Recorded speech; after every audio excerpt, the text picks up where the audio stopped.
Why did we choose this life? Why did we become superheroes? We dedicate our lives to fighting crime for one reason: to make $1 billion on a superhero franchise. Now let's go through the plan one more time. First, we start with the Coon movie. Then we do the Super Craig movie. Then Super Craig and Coon will join forces in the Human Kite movie just as we start ramping up Kenny's Netflix series. How come I have to have the Netflix series? I want a movie too. You have a movie, Mysterion. You're in the third Coon and Friends United movie after your Netflix series. Yeah, but he's saying he doesn't ever get his own movie. Do I get my own movie? Not everyone gets their own movie. What is South Park The Fractured Pause but Whole? Because it's very important to phrase that correctly. Yeah, so South Park The Fractured Butthole is an RPG game. It's the latest in the South Park video game series, and it takes place just days after the first game, which was called South Park The Stick of Truth. And so we are making it bigger and better than ever, and you come back as the new kid in town, and everyone has switched to playing superheroes, and now you're kind of left behind. So you've got to get into the superhero game with the rest of the kids in South Park. How about we just do movies starring all of us, like all the time? But then we're just rehashing the same old material. There's nothing wrong with doing the exact same movie to start a franchise. Okay, J.J. Abrams. Okay, so you're on Cartman's side? He just likes this plan because he gets 2 movies in phase 1. Guys, we have to just go with this plan. We don't even have one movie yet. You are the new kid, and you're still wearing like your crown and your cape, and you're still King Douchebag, which is the official name.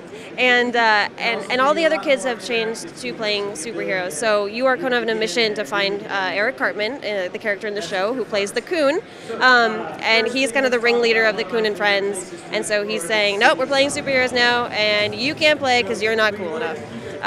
So you work your way in a little bit, and he sort of helps you figure out what sort of superhero you are, what your backstory is, because superheroes, it's very important to have a backstory, and so he sort of guides you begrudgingly through this. And then as you find out more about it, you realize that, oh, the kids in South Park have sort of divided. They've fractured, if you will, into 2 different groups. So there's Coon and Friends, and then there's Freedom Pals, and they're both competing to have the best franchise and make billions of dollars. How did it get to this?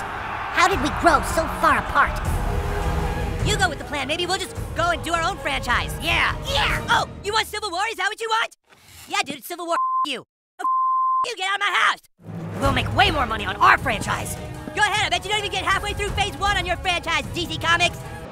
So it's good. It's challenging, to be honest. But we have a great working relationship with South Park Digital Studios, with Matt and Trey. We are on calls and emails, and we fly down to LA, and we meet with them regularly. I mean, like weekly, if not sometimes daily, because they're so invested in this game, And I hear they're quite perfectionists as well. Everything has to be exactly what they want it to be, which might not be what they wanted it to be yesterday.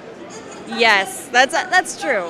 They are very artistic in that, and they understand, because that's how they do the show. They literally take 6 days to make an episode, and so that's why it's so timely, and they're able to iterate so quickly. So we have had to modify our game development style and sort of processes to adhere to that, because they are going to make the final call, and they're going to do what's best for the brand and for the game, and we want to be there every step of the way. So we have to make it work. And it's been really good. Ubisoft has a lot of resources.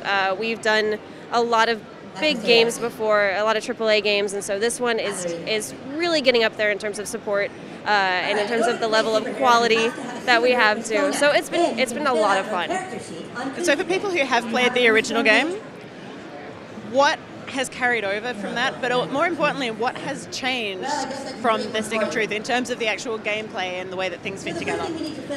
Honestly, we have started from scratch. We are in a new game engine, we're in a new story, they're in a new game, they're not playing high fantasy anymore, they're playing superheroes.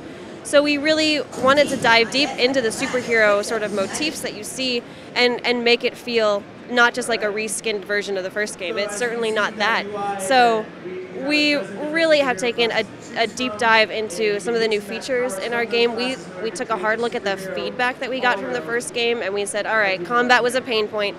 Let's revamp combat and make it the best we can.